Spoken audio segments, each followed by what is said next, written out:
अगर हम 2024 में कोडिंग स्टार्ट करें, कोडिंग सीखना शुरू करें, तो कौन सी ऐसी लैंग्वेज है जिसे हम स्टार्टिंग में सीखना शुरू करें? आज की डेट में सिर्फ एक कोडिंग लैंग्वेज में अगर आप एक्सपर्ट हो गए और आप ये सोचें कि अब मैं इसमें प्रोजेक्ट भी कर लूँगा, फिर उसके बाद इंटर्नशिप भी कर लूँगा और उसके बाद प्लेसमेंट भी हो जाएगी, ऐसा कुछ नहीं है। कोई भी लैंग्वेज जो है बिल्कुल आप बेस्ट नहीं कह सकते। आप फिर उसके बाद वेबसाइट की प्रोग्रामिंग भी कर लो, ऐप्स में भी जाके प्रोग्रामिंग भी कर लो, गेम्स की प्रोग्रामिंग भी कर लो और मशीन लैंग्वेज की भी प्रोग्रामिंग कर लो, ऐसा नहीं है। हर फील्ड के लिए अलग अलग स्पेसिफिक लैंग्वेज होती है। अब इसमें यह है कि अगर आप एक प्रोग्रामिंग लैंग्वेज पे अच्छी पकड़ रखते हो और आपके सारे फंडे क्लियर हैं, तो आप दूसरी प्रोग्रामिंग लैंग्वेज में आराम से स्विच कर सकते हो, आप उसे भी सीख सकते हो। लेकिन ये डिपेंड करेगा कि आपका दिमाग किस तरीक़े से है। जिस तरीक़े से आपकी निगाह होती है उसका आपका चश्मे का नंबर बढ़ता रहता है, इसी तरीक़े से आपका दिमाग है। आपका दिमाग किस हद तक कितनी लैंग्वेजेस अपने याद रख सकता है, कर सकता है। और फिर आपका ऑफिस का प्रेशर है और आपको कैसे सरवाइव करना है फील्ड में, इसका भी हिसाब होता है। तो ये आपको अपना चेक करना पड़ेगा। अब इसमें हमारा गोल क्लियर होना चाहिए। अब आप जो है कटरे में जाते हैं, तो कटरे में आप जब लाला की दुकान पे चढ़ेंगे तो आपके पास लिस्ट होनी चाहिए कि आपको क्या क्या सामान लेना है। क्योंकि अगर मान लीजिए आपकी मेमोरी ज़्यादा तेज़ नहीं है, अच्छी नहीं है, और अगर आपकी मेमोरी वीक है तो आपके पास लिस्ट होनी चाहिए, नहीं तो आप भूल जाओगे और आप दुकान भी शायद ठीक से नहीं चढ़ पाओ। फिर उसमें डिपेंड करता है कि आप कंपनी चूज़ नहीं करोगे, कंपनी ही आपको चूज़ करेगी।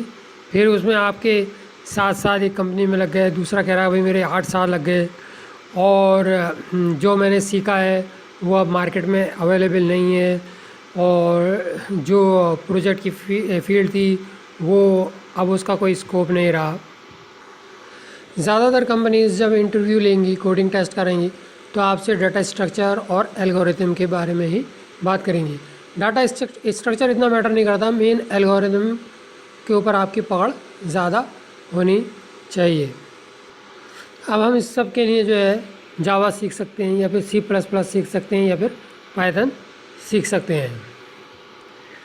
अब इसमें नोट करने वाली बात है कि अगर मान लीजिए कोई मेडिकल ग्राउंड का है, तो उसमें जब वो पढ़ेगा, किसी भी बीमारी के बारे में स्टडी करेगा, तो वो उसके आगे तक के लिए काम आएगा, क्योंकि उसी के हिसाब से वो पेशेंट्स आते रहेंगे और अगर वो डिटेक्ट कर लेगा, डायग्नोज कर लेगा, तो वो हैंडल कर सकता है।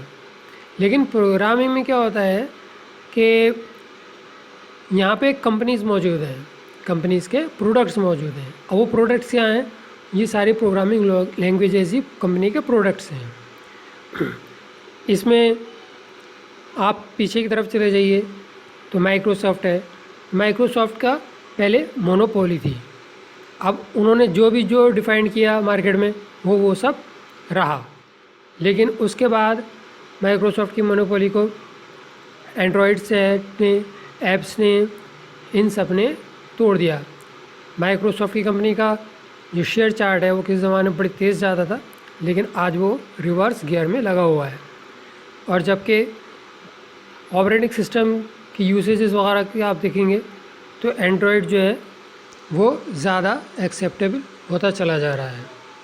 इसी तरीके से आप अगर पीछे की तरफ जाएंगे, आपको मालूम भी होगा कि एक कमरे में कंप्यूटर किसी ज़माने में हुआ करता था, जो कि सिमट के डेस्कटॉप हुआ, डेस्कटॉप से लैपटॉप हुआ, और लैपटॉप से अब आपके हाथ में एक एंड्रॉयड सेट बन के छोटा सा आ गया है।